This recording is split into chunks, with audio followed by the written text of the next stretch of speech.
Bueno, pues retomamos nuestro veterinario en casa después de este descanso que hemos tenido por la Semana Santa y demás, ¿no? Juan Jesús, que es quien nos asesora sobre nuestros animales de compañía, ¿no? Y vamos a hablar de un verano tórrido que tenemos y que influye sin duda alguna en los parásitos, ¿no? Sí, Sobre vamos, todo, vamos a ¿no? aprovechar el día, ¿no? Y este tiempo que estamos viviendo, que es un tiempo ya Anormal, ¿no? anormal, Para el tiempo en el veraniego, que estamos. o una primavera muy potente, muy fuerte, y a la colación de, bueno, algunos casos que han entrado, por ejemplo, hoy con, bueno, un perrito precisamente venido recogido, que va a pasar a tema de adopción, y venía pues con muchas garrapatas, es decir, ya tenemos la presencia de esos parásitos indeseables, de pulga, de garrapata, de mosquitos, que nosotros tanto hincapié hacemos en las consultas de prevención. Y parece que somos a veces muy repetitivos, pero es que yo creo que hay que ser repetitivos porque el riesgo al que nos estamos sometiendo es alto, es alto. ¿Eh? Y a Sí. lo mejor no tenemos ni conciencia No, de la importancia, ¿no? mira, por ejemplo, esta mañana un cachorrito que hemos visto y que ha venido su primera vacuna y nos hace el propietario constar que ha tenido muchas lombrices, muchos gusanos intestinales.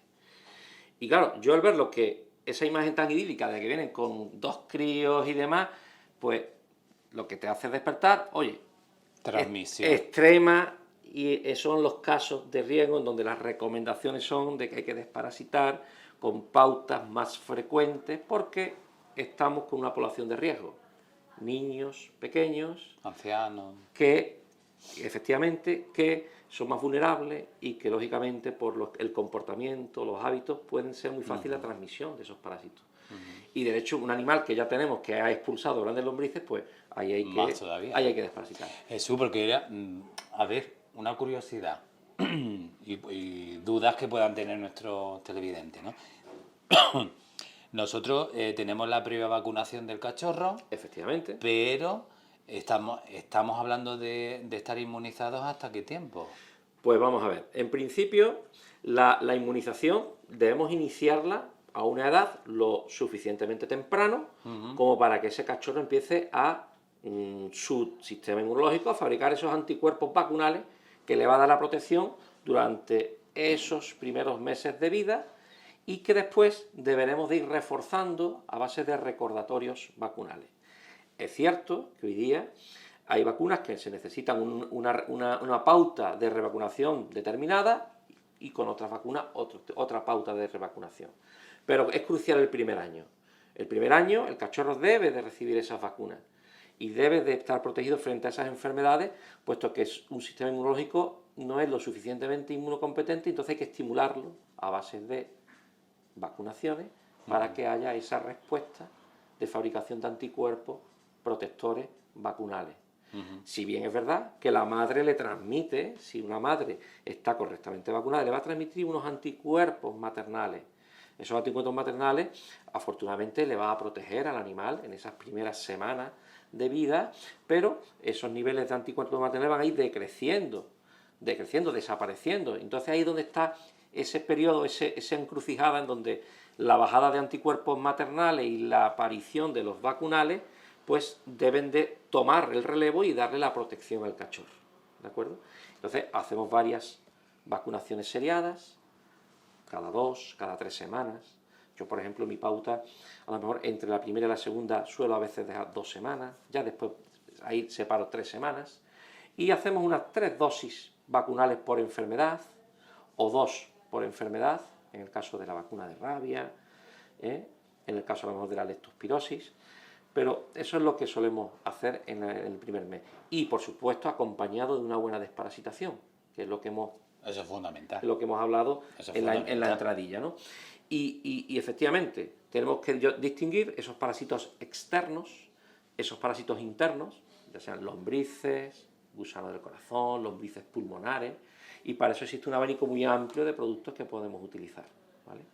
Y de los externos, que aprovechando que fíjate que tengo aquí estos dos kits, pues es muy habitual que cuando tenemos un perro que nos llega con parásitos externos tipo garrapatas, pulgas y demás, aprovechamos, y en este caso concreto, que por eso lo quería hacer mención, un perro que va a ser va a dar entrada en una protectora o va a entrar para ser adoptado, vamos a chequearle otras enfermedades que se transmiten por esos parásitos vectores, como son la garrapata, las pulgas, los mosquitos.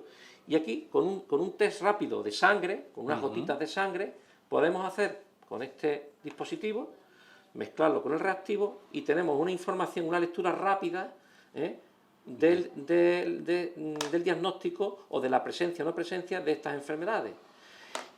Que te voy a detallar. Tenemos aquí un test que nos mira la famosa leishmaniosis.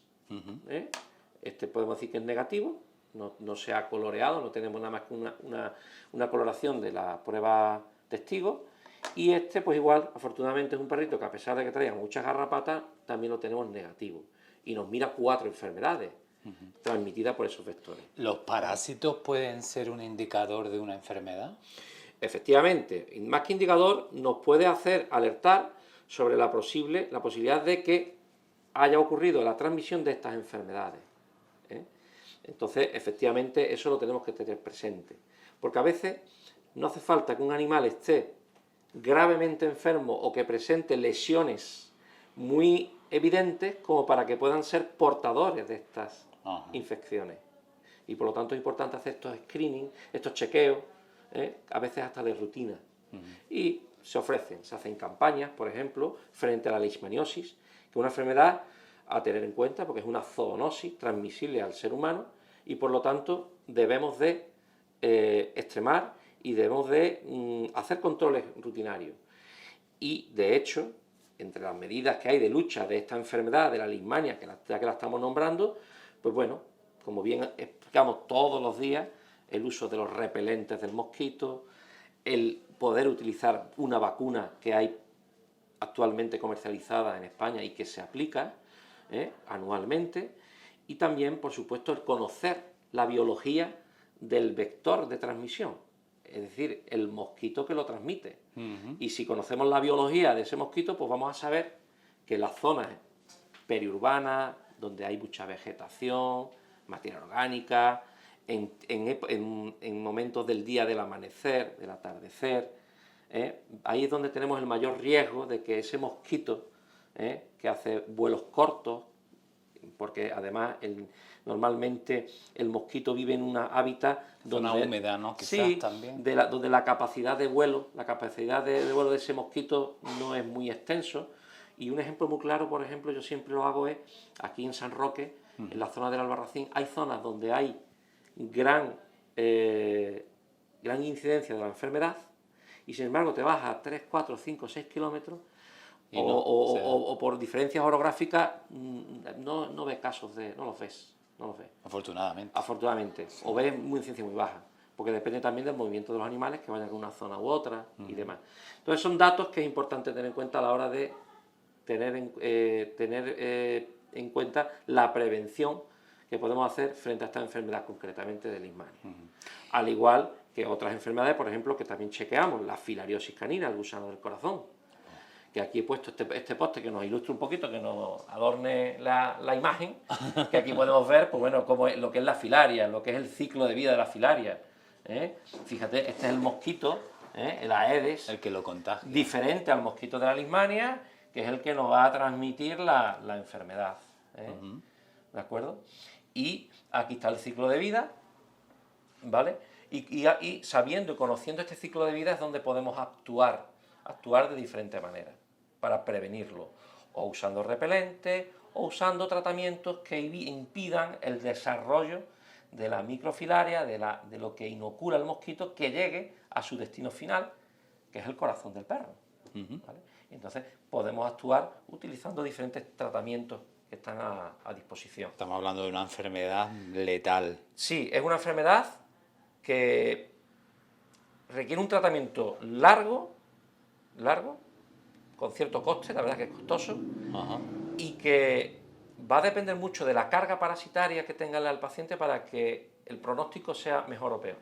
Es decir, por lo tanto, tomemos el mensaje que hay que lanzar, que tomemos en serio la prevención de los parásitos. La prevención. Porque es verdad que muchas veces incidimos con las vacunas de enfermedades infecciosas, que hay rutina de hacer anualmente la vacuna de la rabia, porque es obligatoria, por las razones que ya hablaremos en otro día, pero las desparasitaciones yo creo que hay que darle mucha mayor importancia de la que se le da actualmente. ¿Cada cuánto tiempo tenemos que desparasitar? Hay diferentes protocolos, Ajá. como te he dicho antes. Podemos utilizar protocolos de administración, a veces mensuales o trimestrales. Las recomendaciones que hacen Según el tiempo también, claro, la de calor, sociedad, ¿no? la sociedad de parasitología, que dan unas recomendaciones, inciden en que a veces los protocolos mensuales, habiendo población de riesgo, es interesante de llevarla. Y importante, por ejemplo, perros en familias, con niños, con personas mayores, perros que van a parques caninos, a veces los protocolos mensuales son muy, muy interesantes, ¿vale? O si no, la recomendación de cada 3 meses, también está bien. Es una recomendación, hacemos un barrido, una limpieza de los posibles parásitos que hayan podido intestinales con nuestro animal. Y respecto a los externos, protocolos, pues, todos los meses del año. Utilizando productos que a lo mejor tienen una duración de un mes, que tienen de 3 meses, o de duración de un año, si utilizamos un preventivo inyectable, es decir que el abanico es muy amplio y seguramente cualquier veterinario va a recomendar y aconsejar el que mejor le pueda ir a la mascota. Jesús, yo quiero hacer un hincapié porque cuando estamos hablando de esto pensamos siempre en el perro. Sí, Pero es que el gato lo tenemos también en casa por efectivamente. el hecho de que nuestro gato no va a salir de casa porque va a estar siempre en casa. Nos olvidamos de que realmente tiene también que El tener gato, esos requisitos. evidentemente el gato también debe. En el gato es verdad que hacemos mucha distinción, el gato que es de vida interior, el indoor, ya que hablamos de anglicismo, el indoor o el outdoor, es decir, vida de interior, vida de exterior. Es verdad que el gato de vida interior, porque hoy día el gato se adapta a vivir en viviendas altas donde apenas salen y demás, el riesgo es menor, pero no quiere decir que el riesgo sea cero. Exactamente. Porque llegamos a casa, podemos tener contacto con otros animales, o conviven varias mascotas, perros, gatos, O nosotros salimos. o nosotros salimos, o balcones, pájaros, aves que pueden aportar. Entonces, por lo tanto, también se debe de incidir. Es verdad que el riesgo es menor, pero los gatos de vida libre, esos están expuestos enormemente. A todo. Y es verdad que, por ejemplo, ya que hemos hablado de la leishmaniosis y estamos hablando del gato, es verdad que se da con menos incidencia, pero quizás a veces también habría que buscarla más, porque a veces puede haber, ya hay estudios de compañeros, se han estudiado, chequeados de población felina y se ven casos de leishmania también en gatos. Es menos frecuente, pero también los hay, también se hacen. En una época en concreto más que en otras. Sí, hay que tener en cuenta que muchas veces estamos en función de, como he dicho antes, del ciclo biológico de estos vectores. Lógicamente, por ejemplo, en el caso concreto de la leishmania y demás, se habla de que al inicio de la primavera, hay un pico alto donde puede haber un contagio mayor, porque serán las condiciones ideales, y al final de verano, final de verano, inicio de otoño, hay otro pico por temas de temperatura. Lo que pasa es que el clima está muy revuelto. Sí, Y aquí se extiende, se acorta y demás. Pulgas aquí hay todo el año. Tenemos un clima que es fantástico. Y los meses de más frío, es decir, el ambiente que se genera en las viviendas ayuda a perpetuar que la pulga y los huevos de la pulga Pero estén. también puntualizar una cosa, que está en responsabilidades de todos, porque Sí. cuando salimos con el perrito que defeque y que haga sus necesidades, deberíamos de llevar, precisamente cuando se hace el pipí, pues un detergente o Sí, algo para un pulverizador para exactamente. las orinas, Porque recoger eso las sí que heces. exactamente. Esa es una tarea que hacemos nosotros de evitar Exactamente. la posible propagación y extensión de los elementos infectivos que son los huevos, de esas Exacto. lombrices, la heces y demás. El calor ya hace que proliferen después, ¿no? Con el pipí y todo eso. Que mucha gente dice, yo lo saco, pero no es necesario. Pues sí es necesario y mucho. Es tarea de todos, por lo tanto. Que sí.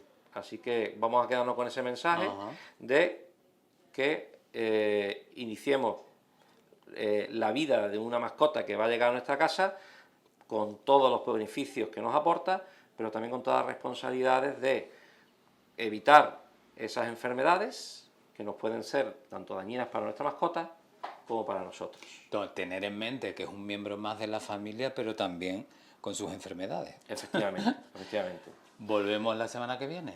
Sí, vamos a seguir ¿Vale? indagando y hablando de nuestras mascotas. Muy bien. ¿De acuerdo? Gracias. Venga, hasta otro.